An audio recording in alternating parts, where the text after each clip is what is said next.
మీరు ఇస్తారో క్లారిటీగా స్పష్టంగా చెప్పాలని చెప్పేసి నేను కోరుతాను. ఎందుకంటే పేద మధ్యతరగతి ఎస్సీ ఎస్టీ బీసీ మైనారిటీ బ్రాహ్మణులతో పాటు అగ్రవర్ణాలు ఉన్నటువంటి అందరు పేద విద్యార్థులు వెళ్ళి అక్కడ ఇరుక్కుపోయి ఈ ఫీజు రాక సెకండ్ ఇన్స్టాల్మెంట్ థర్డ్ ఇన్స్టాల్మెంట్ రాక ఇబ్బంది పడుతున్న మాట వాస్తవం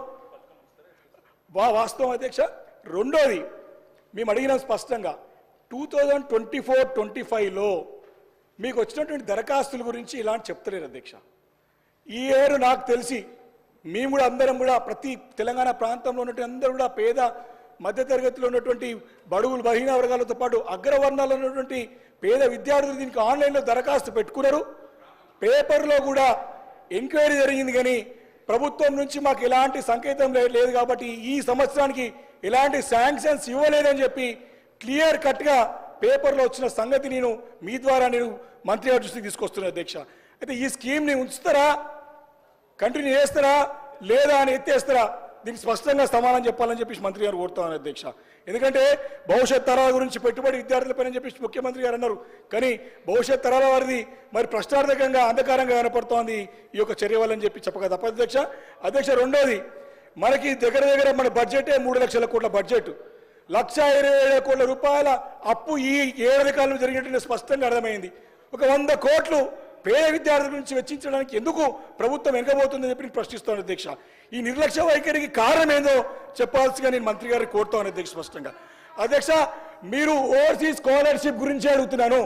ఓవర్సీస్ స్కాలర్షిప్ లో మీరు ఇచ్చినట్టు మేనిఫెస్టోలో ఈ పేద మధ్యతరగతి అన్ని వర్గాల ప్రజలకు అధ్యక్ష, ఎస్సీ ఎస్టీ బీసీ మైనార్టీలో ఉన్నటువంటి అగ్రవర్గాల పిల్లలందరూ కూడా 20 లక్షల నుంచి 25 లక్షల రూపాయలు చేస్తా అని చెప్పేసి మాట ఇచ్చి ఇప్పటి వరకు దానికి కూర్చోలేదు అధ్యక్ష. కొత్త 5 లక్షలు ఎక్కువ, కానీ కొండ నాలుగకి మంది వేస్తే ఉన్న 4 కోట్లు ఉన్న సంవత్సరానికి స్కీమ్ పైసలు లేవు అధ్యక్ష, ఉన్న పైసలు రాలే, ఇంకా దానికి సమాధానం చెప్పాలి అధ్యక్ష. అధ్యక్ష రెండోది, 1098 మంది అసలు ఎత్తివేత గురించే లేనప్పుడు ఈ క్వశ్చన్లను ఎందుకు ఉత్పన్నమైతాయి? మీ గవర్నమెంట్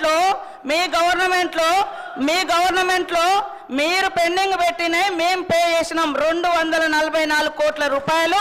మీరు పెండింగ్ పెడితే మేము వచ్చిన తర్వాత 140 కోట్ల రూపాయలు క్లియర్ చేయడం జరిగింది. ఇంకా ఎత్తివేత అనేది ఉంటే ఇంకా క్లియర్ ఎట్లా చేస్తాం సార్? ఇంకా ఉంచుతారా అంటే ఆల్ డిపార్ట్మెంట్స్కి సంబంధించి కాబట్టి మాకు కొన్ని ప్రాసెస్ చేస్తూ ఉన్నారు, ఇంకా కొన్ని నిబంధనలు పెట్టి తీసుకొస్తారు. ఇంకా ఉన్న పెండింగ్ మాకు మార్చి వరకు ఉన్నది క్లియర్ చేయడానికి ఛాన్స్, మార్చి వరకు మేము క్లియర్ చేయడానికి అవకాశం ఉంది. ఎత్తేస్తారా తీసేస్తారా ఈ క్వశ్చనే లేదా సార్? అక్కడ పెండింగ్ ఉందని చెప్పిన 104 కోట్లు పెండింగ్ ఉంది, 140 కోట్లు క్లియర్ చేసినాం. మీరు పెట్టిన ఈ 244 కోట్లలో మేము 140 కోట్లు క్లియర్ చేసినాము. ఈ ఇయర్లో ఇంకా 104 కోట్లు మార్చి వరకు మేము పే చేసుకోవడానికి అకాడమిక్ ఇయర్ మాకు అవకాశం ఉంది, మేము క్లియర్ చేస్తాం అవి కూడా. Thank you speaker sir. అధ్యక్ష నేను క్లారిటీ అంటే అధ్యక్ష నేను అది పేద విద్యార్థుల గురించి స్పష్టంగా ఇవ్వాల్సిన అవసరం, ఎందుకంటే విదేశాల్లో ఇరుక్కుపోయినారు కాబట్టి వారి సమస్యకి పరిష్కారం రావాలి కాబట్టి అడుగుతాం అధ్యక్ష. వారు చెప్పినట్టుగా 2023 వరకు డిసెంబర్ 2023 వరకు 7,801 మంది విద్యార్థులకు గాను 1,131.56 కోట్లు ఓవర్సీస్ స్కాలర్షిప్ రూపంలో గత ప్రభుత్వం చెల్లించింది అధ్యక్ష. వారు చెప్పినట్టుగా ఫస్ట్ ఇన్స్టాల్మెంట్ క్లియర్ అయిపోయి పెండింగ్ పెట్టే కాదు అధ్యక్ష, అవి సెకండ్ ఇన్స్టాల్మెంట్ థర్డ్ ఇన్స్టాల్మెంట్స్ అవి దయచేసి మంత్రి గారు సరిదిద్దుకోవాలని చెప్పి కోరుతా ఉన్నాను అధ్యక్ష. దీంట్లో క్లియర్గా 104 కోట్ల రూపాయలు థర్డ్ ఇన్స్టాల్మెంట్ చెప్తారు, కానీ second installment third installment pending ఉంది. ఈ సంవత్సరం అప్లికేషన్స్ క్లియర్ కాలేదు, దాని గురించి ఈ సంవత్సరం దరఖాస్తుల గురించి స్పష్టత ఇవ్వాల్సింది కోరుతూ అధ్యక్ష. ఒకటి స్పష్టంగా లేదు రాష్ట్రంలో అర్థమవుతా ఉన్నది అధ్యక్ష.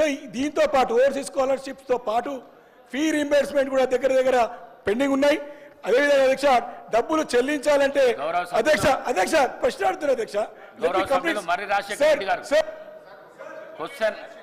క్వశ్చన్ అడగండి, డివియేషన్ కాకండి.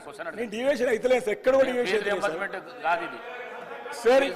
రియంబర్స్మెంట్ క్వశ్చన్ కాదు ఇది, ఫీజు రియంబర్స్మెంట్ క్వశ్చన్ కాదు ఇది.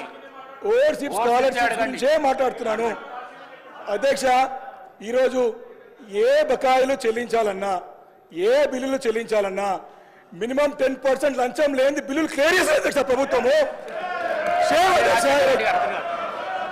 ఎల్ఏ మినిస్టర్ గారు, ఎల్ఏ మినిస్టర్ గారు. అధ్యక్ష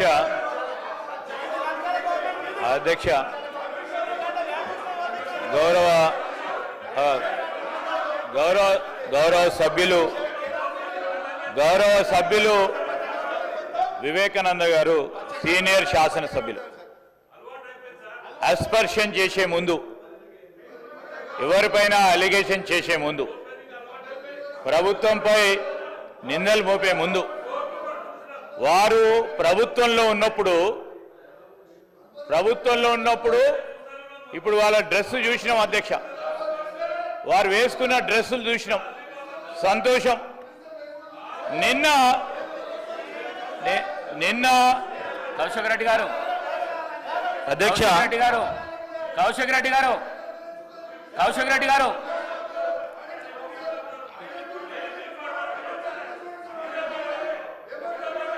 మీరు కూర్చోండి. కౌశిక్ రెడ్డి గారు, రాజేందర్ రెడ్డి గారు, కౌశిక్ రెడ్డి గారు కూర్చోండి.